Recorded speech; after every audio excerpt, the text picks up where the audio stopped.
Heart beat scan ఒక్క second లోనే world class 640 slide CT scan ఇప్పుడు మీ విస్టా ఇమేజింగ్ బంజారా హిల్స్ లో. పాలు నేనే తీయాలి, కాఫీ నేనే పెట్టాలి, పేడ నేనే పిసకాలి, పిడకలు నేనే వేయాలి. ఈ పనులన్నీ నేనే. నువ్వు మాత్రం కొందరు బొమ్మలా కూర్చొని పుస్తకాలు చదువుకుంటున్నావు. వింటున్నావా? నిన్నే. ఏమిటైనా సార్, ఇంతకీ నన్నేం చేయమంటావు?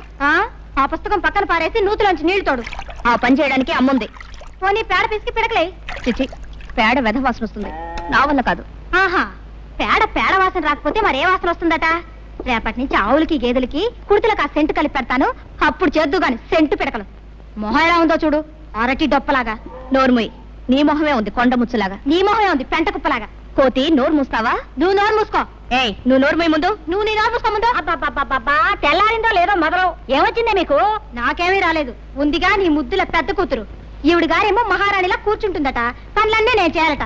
అసలు నాకు తెలియకడుగుతాను, ఏమిటి ఈవిడ గారి గొప్ప? దాని సంగతి నీకు తెలుసు కదే. నువ్వు చేయగలిగినంత వరకు చెయ్యి, మిగతా పనులు నేను చేస్తాను. ఏమిటి అక్క చెల్లెళ్ళు ఇద్దరు చెట్టుపట్లు ఆడిపోతున్నారు? నువ్వేమైనా అన్నావా? అయ్యో, ఏమన్నా అంటే ఊరుకుంటారు మీ పిల్లలు. ఇది రోజు ఉండే భాగవతమే గాని ఎందుకో పిలిచారు చెప్పండి. ఓ 300. 300? ఎందుకు? తర్వాత చెప్తాను, ముందు. ఏమిటండి తర్వాత చెప్పేది? ఊళ్ళో ఎవరికో ఏదో వచ్చి ఉంటుంది, తాగుతున్న అమ్మా అని తయారయ్యారు ఉపకారానికి. నెమ్మదిగా మాట్లాడు, ముందు. నేను ఇవ్వనండి. ఇవ్వవు? ఇవ్వను. నా కోపం వస్తుంది. ఏం చేస్తారు? ఏమైనా చేస్తాం. నేను ఇవ్వనంతే. ఇవ్వమంటున్నాను. ఇప్పుడు చెప్పాను. సైలెన్స్. తూర్పున సూర్యుడు ఇంకా ఆలు దిద్దనే లేదు, మీరు అప్పుడే కాకా గాఘా మామాల దాకా వచ్చేసి గుణింతాలు దిద్దేసి చాచా చీచీలు అనేసుకుంటున్నారన్నమాట. మీకు బొత్తిగా భయం లేకుండా పోయిందిరా.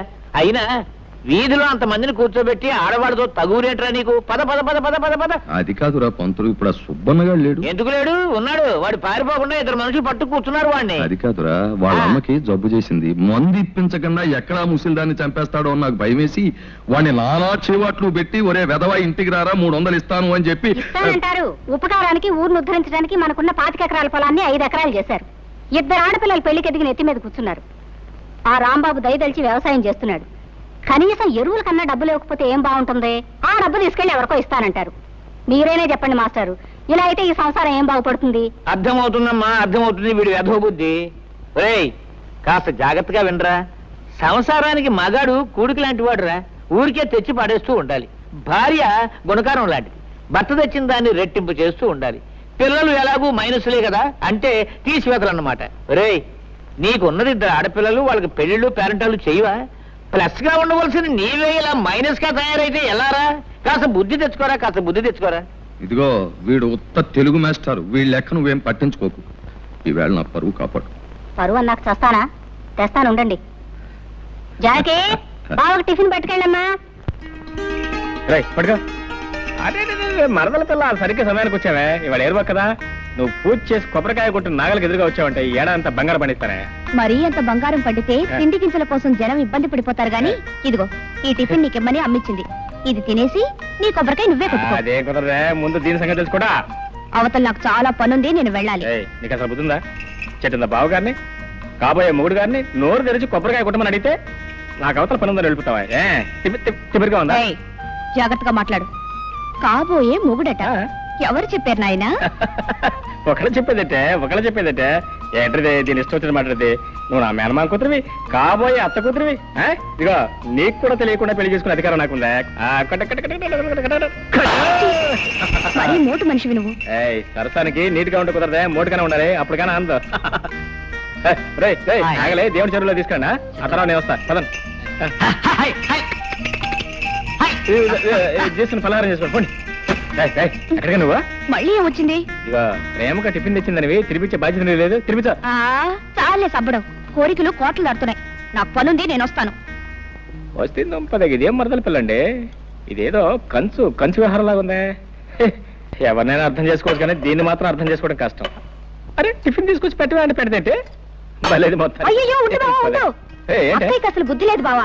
టిఫిన్ మాత్రం తెచ్చింది, పచ్చడి అక్కడే వదిలేసింది. ఓహో, పచ్చడి వదిలేటి వెంట నన్నే వదిలేసి వెళ్ళిపోయింది. నేను తినిపిస్తాను. వదిలేవే, నేను తింటాలేవే. అదేం కుదరదు, నువ్వు లోపలికి పదా. అబ్బా, మరదలో ఉండవే నీ సరసను, నీకున్న ఏంటి టిఫినా? ఏం టిఫినా? ఆహా, ఇడ్లీ దోశలు. ఇదేంటో అబ్బో కొబ్బరి చట్నీ ఏంటో విశేషం? విశేషం ఏముంది కొత్తగా? మరదలు రోజు టిఫిన్ తీసుకొచ్చి దగ్గర కూర్చొని బావగారికి తినిపించడమే విశేషం. ఆ అన్నట్టు ఇవాళ వంట చేసుకోవద్దని చెప్పింది అమ్మ.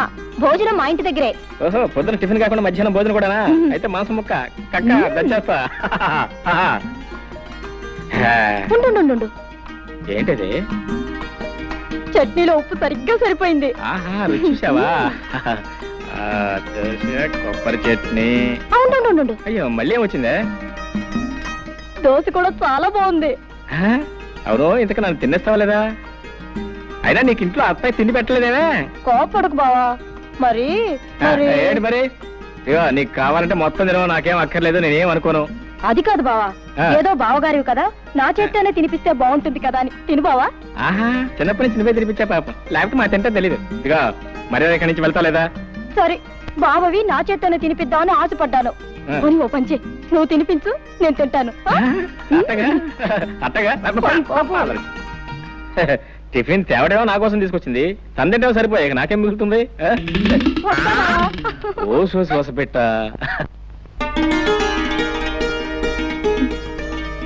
రావుడు గారు, షావుకారు కొబ్బరికాయలు డబ్బు పంపాడా? సాయంకాలం తెచ్చిస్తానన్నాడమ్మా. నన్ను వెళ్ళి వెంకని పిలుచుకో. అలాగేనమ్మా. రావులమ్మా, ఏమిటి అలా ఉన్నావు? పెద్దయ్య గారికి ఇప్పుడు 3 సార్లు కాఫీ తీసుకెళ్ళి ఇచ్చానమ్మా. తుప్పుకుని మొహాన్ని ఉమ్మేసి ఒకటే తిట్టడం మొదలెట్టారు. ఆయనకి మీరు ఇస్తే కానీ కుదరదమ్మా. వెళ్ళండమ్మా, వెళ్ళండి. తాతయ్య చాలా కోపంగా ఉన్నారా? వెళ్ళండమ్మా, మీకే తెలుస్తుందిగా. తను వెళ్ళి కాఫీ తీసురా. తాతయ్య కాఫీ. తాతయ్య లేదు, పీతయ్య లేదు. నీకే? నువ్వు హాయిగా కాఫీ తాగి టిఫిన్ తిని తిరిగ్గా వచ్చావు. ఇక్కడ దిక్కుముక్కు లేనివాడు ఒకడు ఉన్నాడు. నువ్వు వచ్చి కాఫీ ఇస్తే తప్ప తాగడం అనే సంగతి నీకు గుర్తుంటేగా. నాకే వద్దు. ఒక్కరోజు కాస్త ఆలస్యంగా వస్తే ఇంత కోపగించుకోవాలా? నా మంచి తాతయ్య కదూ, తాగు. తాగమంటే తాతయ్య నా కోసం.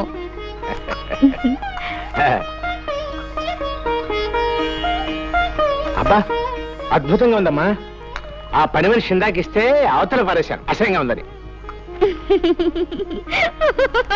ఏమిటి ఏమిటా నవ్వు? ఎందుకు? నువ్వు బాలు తను పారేసిన కాఫీ ఇప్పుడు తీసుకొచ్చాను. అమ్మ బాడవా. చిన్నబాబు, టిఫిన్ అంతా ముందు పెట్టుకుని తినకుండా తపస్సు చేస్తున్నావేంటి? తినడానికి తిథి ముహూర్తాలు ఏమైనా ఉన్నాయా? ఉన్నాయి, అందుకే వెయిట్ చేస్తున్నాను. ఏమిటవి? నువ్వు రావటం తిది, తినమని చెప్తాం ముహూర్తం. రోజు నువ్వు చెప్తా అలవాటు అయిపోయి నువ్వు రాకపోతే అసలు తినబుద్దే కావటం లేదు. నువ్వు పట్నంలో ఉన్న 4 సంవత్సరాలు ఏవి తినకుండానే ఎలా బ్రతికావు? అదేమిటి? అక్కడ నేను లేనుగా. సుందర వదన రవీంద్ర, మధుర దరహాస ప్రభాచంద్ర, గోపికా మానసరోవర, రాధా హృదయ విహార, శ్రీ శ్రీ శ్రీ అభినవ కృష్ణ వారు ఏం చేస్తున్నారు? విజయోస్తు విజయోస్తు విజయోస్తు. లీలాకృష్ణ గారికి జై. సర్వే జనా సుఖినో భవన్. బృందావన విహారానికి వేళయింది, పదండి. లీలాకృష్ణుల వారికి స్వాగతం, గతం గతం సుస్వాగతం. సుఖీభవ షావుకారు, సుఖీభవ. సంతకాలు పెట్టేసి కాగితాలు రెడీగా ఉన్నాయి, తీసుకుని డబ్బిచ్చేయి.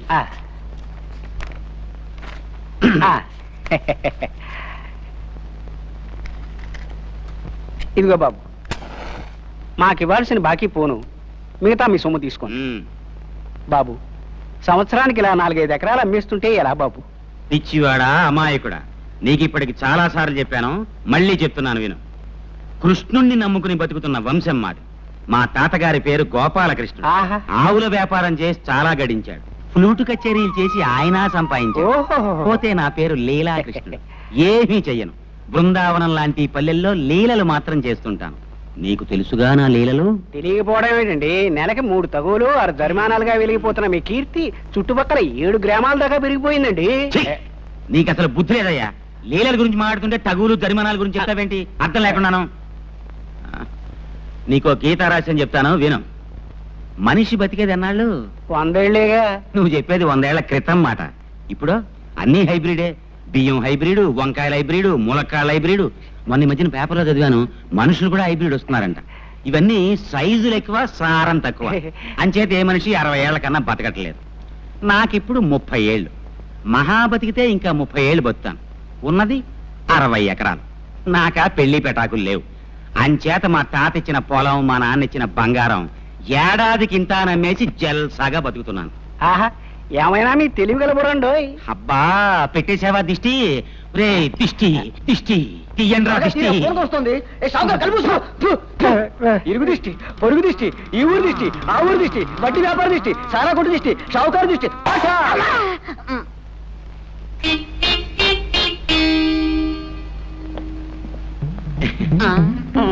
సర్వే జన సుఖినో భవంతు సుఖినో భవంతు. ఒరే సింహం, నీ పద్ధతి ఏమి నాకు నచ్చలేదురా. నీ పద్ధతి నాకు నచ్చలేదు. ఏమిట్రా నా పద్ధతి నీకు నచ్చంది? నీకేమిటో నా పద్ధతి నచ్చంది. చెప్పమంటావా?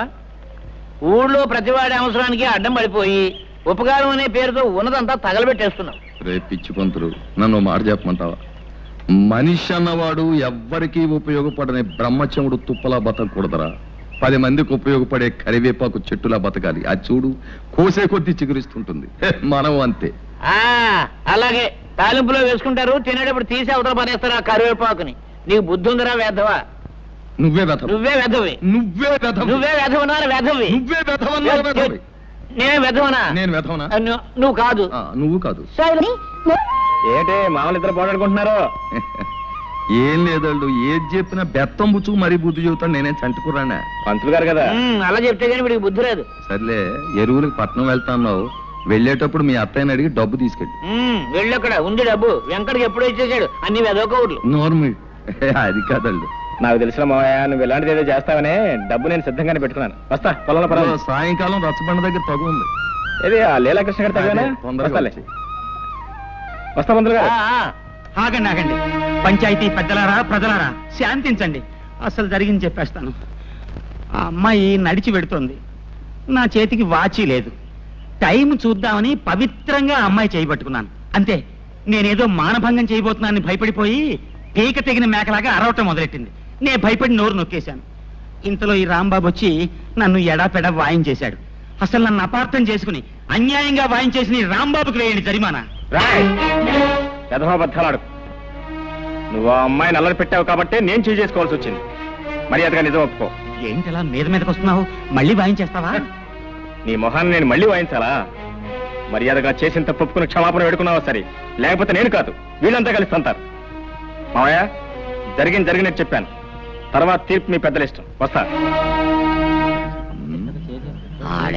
ఆడేం చేస్తారా?